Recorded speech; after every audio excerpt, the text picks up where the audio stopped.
So in the US, currently 45 to 50% of marriages end in divorce. And I'm getting those divorce statistics from divorcestatistics.org.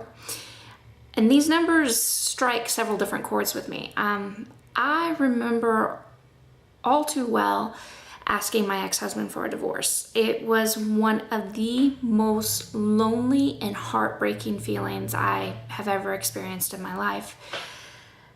And I was convinced, I was absolutely convinced that the months to follow were going to be excruciating, but I figured that that was my penance for not having any desire to work it out anymore.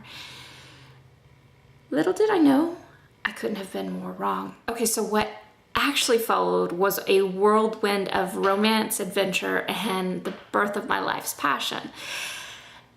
Every day I woke up, I felt alive. I could literally, not to be cheesy or trite, but I could feel the blood pulsing through my veins.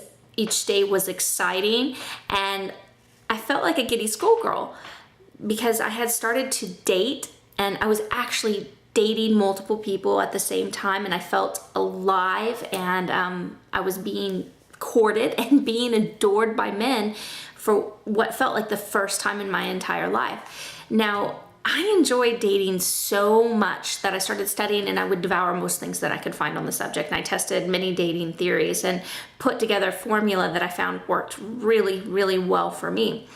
And before I realized it, I had a lot of women calling me and asking me for advice and coaching on the subject. And as I was dispensing this information to them, I realized that they were having the same results too, and they were inspiring men to adore them as well. So the bottom line is that divorcing itself is difficult enough. Dating after divorce can be your lifeline from the big black cloud of yuck that looms over us after a divorce. But for me to just tell you to get out there and date is the equivalent of me throwing you into the middle of a pack of hyenas with Lady Gaga's meat dress on. You're going to get crushed this way. Instead, I want to help you create something much different. And today's video, I'm going to teach you the first 5 of the 10 crucial steps to dating after divorce to save you from a lot of heartbreak and loneliness. So let's get started. Step number 1, it's time to redefine your fairy tale. You can start by tossing your required grieving period out the window. With movies and mainstream society such as Hope Floats and Diary of a Mad Black Woman, it is easy to see why many women get caught up in the idea that a required grieving period will lead you to your new Prince Charming, who will run in to save you.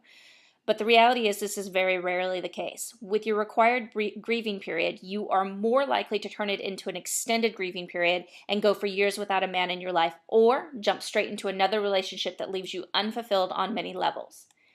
Actually, the idea of grieving the loss of a relationship is absolutely necessary. The flawed thinking occurs when you count on grieving alone to heal your wounds to prepare you for another shot at happily ever after.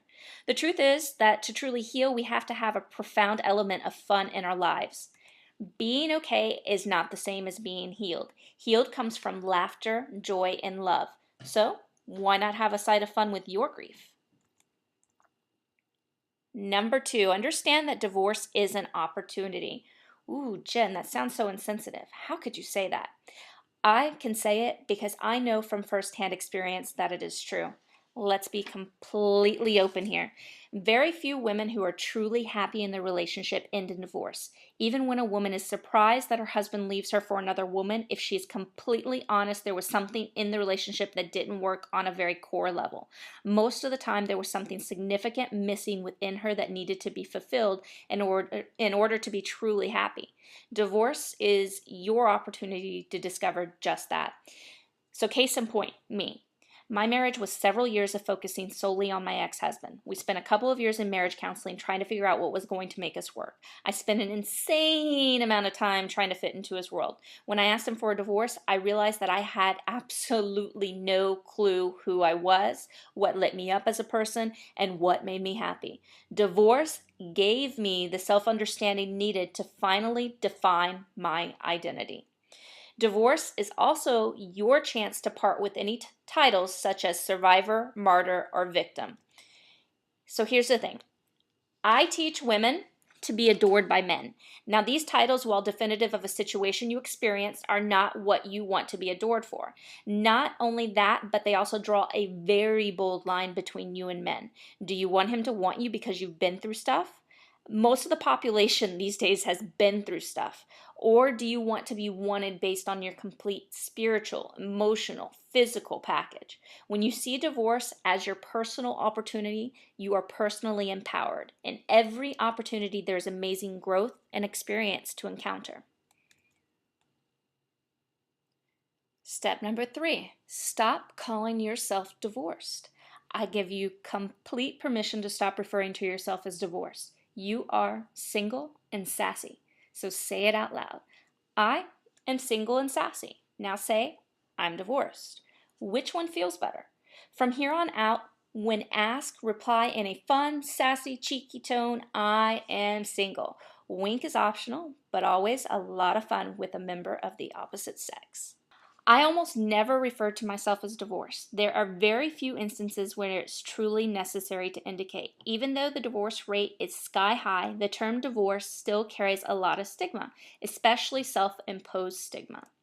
There is no real reason to keep showcasing your red letter D on you unless you are truly committed to a life without joy. Remember, you are no longer a divorce martyr, victim, or survivor. You are my sexy single siren, preparing to be adored by men and live the life that you want to live. Number 4, learn how to date. This is one of my favorites. So you think 45 to 50% divorce rate is bad? Try 60 to 67% for a second marriage and 70 to 73% divorce rate for a third marriage. Those numbers are insane.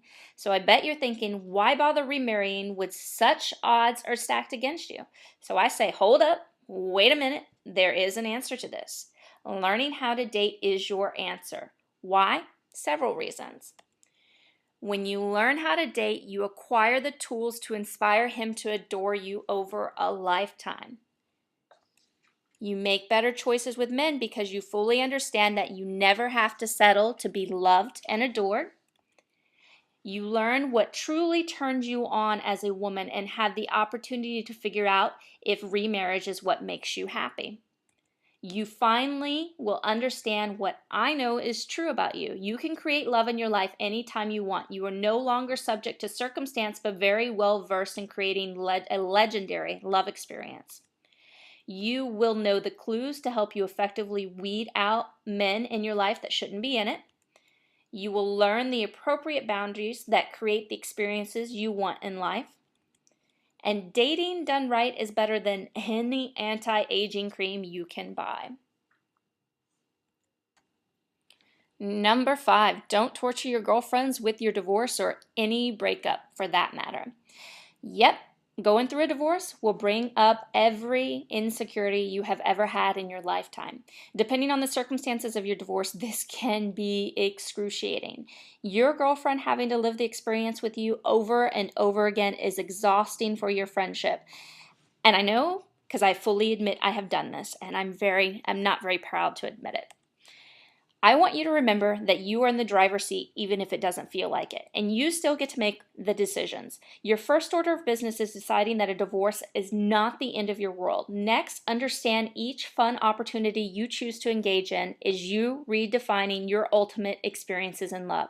Even without a man in sight, your choice to experience your grief and move on to happier pastures gives you the skill set to be adored by men. What doesn't help is you rehashing the story over and over and over again with your bestie. She can only handle so much no matter how much she loves you. So try this technique. Let her know that you are going to go on about the situation for about 5 to 10 minutes max, and then you two are going to do something fun together. Honor your word, and not only will you preserve your friendship, but you will also wire your brain to look for something better and oh, so much more fun.